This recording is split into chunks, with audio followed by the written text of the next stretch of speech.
టీఎస్పీఎస్సీలో కీలక పరిణామం చోటు చేసుకుంది. టీఎస్పీఎస్సీ చైర్మన్ సభ్యుల రాజీనామాలకు గవర్నర్ తమిళిసై సౌందరరాజన్ ఆమోదం తెలిపింది. రాష్ట్రంలో కాంగ్రెస్ ప్రభుత్వం ఏర్పడ్డాక కొన్ని రోజులకు చైర్మన్ పదవికి జనార్దన్ రెడ్డి రాజీనామా చేశారు. అనంతరం ఒక్కొక్కరిగా సభ్యులు రాజీనామా చేస్తూ వచ్చారు.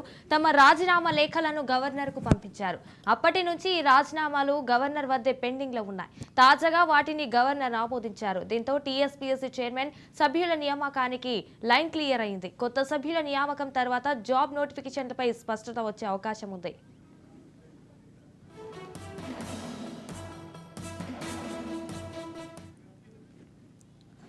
టీఎస్పీఎస్సీలో కీలక పరిణామం చోటు చేసుకుంది. టీఎస్పీఎస్సీ చైర్మన్ సభ్యుల రాజీనామాలకు గవర్నర్ తమిళిసై సౌందరరాజన్ ఆమోదం తెలిపింది.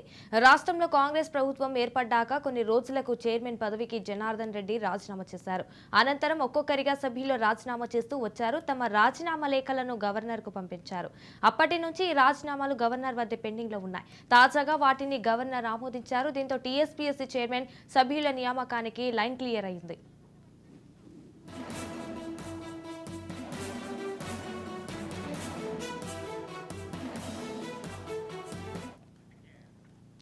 టీఎస్పీఎస్సీలో కీలక పరిణామం చోటు చేసుకుంది. టీఎస్పీఎస్సీ చైర్మన్ సభ్యుల రాజీనామాలకు గవర్నర్ తమిళిసై సౌందరరాజన్ ఆమోదం తెలిపింది. రాష్ట్రంలో కాంగ్రెస్ ప్రభుత్వం ఏర్పడ్డాక కొన్ని రోజులకు చైర్మన్ పదవికి జనార్దన్ రెడ్డి రాజీనామా చేశారు. అనంతరం ఒక్కొక్కరిగా సభ్యులు రాజీనామా చేస్తూ వచ్చారు. తమ రాజీనామా లేఖలను గవర్నర్ కు పంపించారు.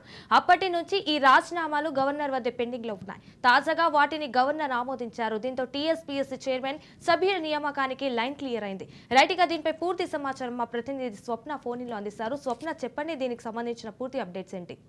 నిజంగా టీఎస్పీఎస్సీకి సంబంధించి గత ప్రభుత్వం హయాంలో అనేక తప్పిదాలు జరిగాయి. ఎందుకంటే ఎగ్జామ్స్ కి సంబంధించి పేపర్ లీకేజ్ అవ్వడము, దాని వెనుక సూత్రధారులు టీఎస్పీఎస్సీ సంబంధించి ఉండడం, ఈవెన్ కమిషనర్ కి సంబంధించి కూడా అనేక ఆరోపణలు వచ్చాయి.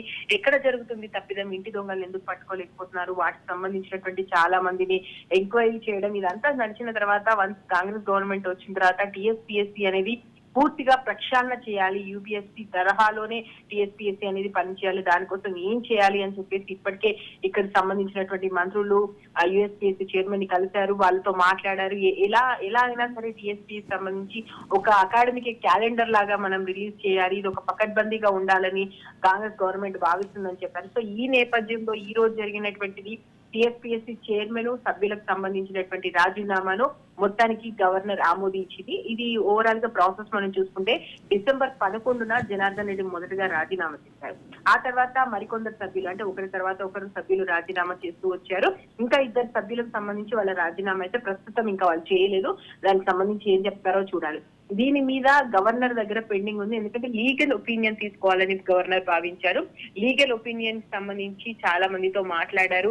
ఇది ఓకేనా, దీని రాజీనామాకు సంబంధించి మనం ఏ విధంగా తీసుకోవాలని కొంత టైం కూడా తీసుకున్నారు. కొన్ని విషయాలకు సంబంధించి చాలా క్లియర్ గా మాట్లాడుకున్న తర్వాత ఈ రోజు గవర్నర్ దీన్ని ఆమోదించడం జరిగింది. సో గత చైర్మన్ బోర్డుల హయాంలో జరిగినటువంటి పేపర్ లీకేజ్ కానీ మిగతా అవకతవకలకు సంబంధించి కూడా సమగ్ర విచారణ కొనసాగించాలని చెప్పేసి గవర్నర్ స్పెసిఫిక్ గా చెప్పడం జరిగింది. ఎందుకంటే ఇది విద్యార్థుల భవిష్యత్తుకు సంబంధించిన విషయము, నిరుద్యోగులకు సంబంధించి వాళ్ళ జీవితాలు దీని మీద ఆధారపడి ఉన్నాయి. కొంతమంది చేసిన తప్పిదాల వల్ల ఆత్మహత్యల వరకు వెళ్ళిపోతున్నారు. కాబట్టి ఏం జరిగింది, అసలు గతంలో జరిగినటువంటి తప్పిదాలను లైట్ గా తీసుకోవాల్సిన అవసరమే లేదు. పూర్తి స్థాయిలో దాని మీద జరిగినటువంటి లీకేజ్, అవకతవకల మీద సమగ్ర విచారణ జరిపించండి అని గవర్నర్ కోరింది. దీంతో పాటు ఎవరు బాధ్యులుగా తేలినా, అది ఎంతటి వారైనా సరే, గత ప్రభుత్వం హయాంలో దీనికి సంబంధించి బాధ్యులు ఎవరైనా సరే వారి మీద కఠిన చర్యలు తీసుకోవాలని కూడా గవర్నర్ సూచించింది. దీంతో పాటు నిరుద్యోగుల భవిష్యత్తు కోసం వారి రాజీనామాలను ఆమోదించాలని చెప్పింది. సో ఇప్పుడు కొత్త చైర్మన్ సభ్యుల నియామకానికి సంబంధించి ఇక మీరు నియమించుకోవచ్చు అని చెప్పేసి గవర్నర్ క్లియరెన్స్ ఇవ్వడం జరిగింది. నిన్న సాయంత్రం రాష్ట్ర ప్రభుత్వం నుండి వీరి రాజీనామాలు ఆమోదించడానికి తమకు అభ్యంతరం లేదు అని చెప్పేసి ఒక లేఖ కూడా రాష్ట్ర ప్రభుత్వంకి వచ్చింది.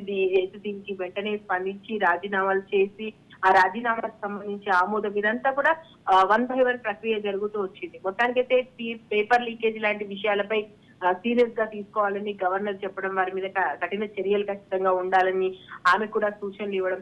సో నిరుద్యోగుల జీవితాలకు సంబంధించి వాళ్ళ భవిష్యత్తుతో ఆటలు ఆడుకోవద్దు అని చెప్పేసి ఇప్పుడు గవర్నర్ చెప్తుంది. At the same time Congress party కూడా ఇదే అంటుంది, ఎట్టి పరిస్థితుల్లో వాళ్ళని వదలము అండ్ టీఎస్పీఎస్సీ ప్రక్షాళన ఉంటుందని. సో త్వరలోనే కొత్త చైర్మన్ అదే విధంగా సభ్యుల నియామకం జరిగేటువంటి అవకాశాలు కనిపిస్తున్నాయి. మొత్తానికైతే ఇప్పుడు కాంగ్రెస్ గవర్నమెంట్ కి సంబంధించి ఎవరి నియామకాలు చేయాలి ఏంటి అంటే ఇది అటానమస్ బాడీ కాబట్టి ఏం చేయాలి ఏంటి అనే దానికి సంబంధించి త్వరగా ఇంకొక స్టెప్ తీసుకోవడానికి అయితే ఒక గవర్నర్ నుంచి క్లియరెన్స్ అయితే వచ్చినట్టుగా మనకు అనిపిస్తుంది. చూడాలి ఈసారైనా టీఎస్పీఎస్సీ ప్రక్షాళన పూర్తి స్థాయిలో జరుగుతుందా, ఇంకా ఏమైనా నిరుద్యోగులకు సంబంధించి, ఎందుకంటే గతంలో జరిగినటువంటి పొరపాట్లను ఆల్రెడీ చూస్తూ వస్తున్నారు కాబట్టి ఇప్పుడైనా టీఎస్పీఎస్సీ గతంలో జరిగినటువంటి తప్పిదాల నుంచి లెసన్స్ నేర్చుకుని సరైన పద్ధతి అంటే యూపీఎస్సీ తరహాలోనే నిజంగా వెళ్తామంటున్నారు కాబట్టి ఆ ప్రాసెస్ లో ఎంతవరకు ముందుకెళ్తుందో చూడాలి.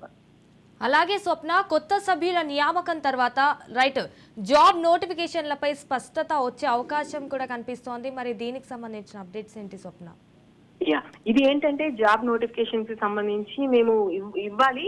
ఎందుకంటే గత ప్రభుత్వంలో ఎవరైతే ఇప్పుడు అదే చైర్మన్ అదే సభ్యులు వాళ్ళతోనే ఉంటే ఇవ్వడం కష్టం కాబట్టి వెంటనే వాళ్ళకి సంబంధించి వాళ్ళ రాజీనామాకు సంబంధించినటువంటి ఒత్తిడి కూడా తేవడం జరిగింది. జనార్దన్ రెడ్డి కూడా వెంటనే దానికి స్పందించారు. ఆయన రిజైన్ ఇవ్వడం జరిగింది. ఆయన తర్వాత సభ్యులు కూడా 1 by 1 రిజైన్ చేశారు. సో ఇప్పుడు కొత్త చైర్మన్ ఏర్పడాలి, సభ్యుల ఎన్నిక జరగాలి. ఎందుకంటే గతంలో ఉన్న వాళ్ళనే పెట్టుకొని మళ్ళీ కొత్త నోటిఫికేషన్ తెస్తే మనం టీఎస్పీఎస్సీ చూసుకున్నాం. ఇప్పుడు నోటిఫికేషన్స్ రావడము, మళ్ళీ వెంటనే దానికి సంబంధించి ఎవరో ఒకరు కోర్టుకు వెళ్ళడము, కోర్టు దాన్ని ప్రొలాంగ్ చేయడము, అక్కడి నుంచి కొంతమందికి సంబంధించి అది ఆగిపోవడం. అంటే గ్రూప్ 1, గ్రూప్ 2 గురుకులాలు ప్రతి దానికి సంబంధించి ఏదో ఒక సమస్య రావడంతో ఓదైకు ఏజ్ బార్ అయిపోతున్నాము, టైం అయిపోతుంది, ఇన్ని సంవత్సరాలుగా చదువుతున్నాము, ఊర్లో అప్పు చేసి మరి ఇక్కడ హైదరాబాద్ లో ఉంటున్నాము, ఇక్కడ ఉండలేని పరిస్థితి, మమ్మల్ని ఉండమంటారా చావమంటారా అని చెప్పేసి నిరుద్యోగుల నుంచి ఒక రకమైనటువంటి తీవ్రమైనటువంటి ఒత్తిడి వస్తున్నటువంటి ఈ నేపథ్యంలో ఇలా ఉంటే కరెక్ట్ కాదు. ఖచ్చితంగా టీఎస్పీఎస్సీ ప్రక్షాళన అనేది పూర్తి స్థాయిలో జరగాలి. ఎందుకంటే నీళ్లు నిధులు నియామకాలు అనేది తెలంగాణ ట్యాగ్ లైన్. అవన్నీ పక్కన పెడితే నియామకాల సంగతి అయితే చాలా ఘోరంగా విఫలమైందని టీఎస్పీఎస్సీ మీద ప్రతి ఒక్కరు ఈవెన్ కాస్త ఈ రాజకీయ విశ్లేషణకు సంబంధించిన వాళ్ళు ఉన్నా కానీ ఈవెన్ కాస్త ఎవరైతే ఉన్నత విద్యావంతులు ఉన్నారో వాళ్ళందరూ కూడా టీఎస్పీఎస్సీ చేసినటువంటి తప్పులను వెతకడం జరిగింది. మొన్న పేపర్ లీకేజ్ అయితే నిజంగా అక్కడ ఇంటి దొంగలకు సంబంధించిన విషయాల మీద మాత్రం విచారణ పూర్తి స్థాయిలో జరగాలని చెప్తున్నారు. సో ఇప్పుడు మీరు అడిగినట్టు కొత్త జాబ్లు రావాలి అంటే మాత్రం ఒకసారి కొత్త చైర్మన్ రావాలి, సభ్యుల నియామకం జరగాలి. వెంటనే ఏవైతే పెండింగ్ లో ఉన్నటువంటి పోస్టులు ఉన్నాయో, ఈవెన్ గ్రూప్ 1 సంబంధించి ఒకసారి వేసి తర్వాత అది ప్రసక్తే లేకుండా చేశారు. ఈవెన్ గ్రూప్ 2 కి సంబంధించి కానీ ఈ పోస్ట్ పోన్ల మీద పోస్ట్ పోన్లు జరుగుతూ వస్తుంది. ఎప్పుడు ఏంటి అనేది అంటే ఒకవైపు ఏమో కరెక్ట్ గా ఎలక్షన్స్ టైంలో వేయడం, ఆ టైంలో ఒకేసారి గురుకులాలు వేయడం, గ్రూప్ 1, గ్రూప్ 2 మిగతాకు సంబంధించి వాళ్ళకు ఉన్నటువంటి ఎగ్జామ్స్ ఇవన్నీ కూడా రాయలేము అని చెప్పేసి ఒక్కసారి ఇన్ని ఎగ్జామ్స్ కి ఎక్కడ ప్రిపేర్ కావాలి, ఎగ్జామ్స్ ఒత్తిడి భరించలేకపోతున్నాం అని చెప్పేసి గ్రూప్ 2ని వాయిదా వేయమని నిరుద్యోగులే కోరడం. సో ఇలాంటి అనేక విషయాలు అయితే జరిగాయి కాబట్టి ఓవరాల్ గా వాటికి సంబంధించి కొత్త నియామకాలు జరగాలంటే ఒక అడుగైతే ఫార్వర్డ్ జరిగిందని మాత్రం మనం అనుకోవచ్చు. Right, thank you for the updates Swapna.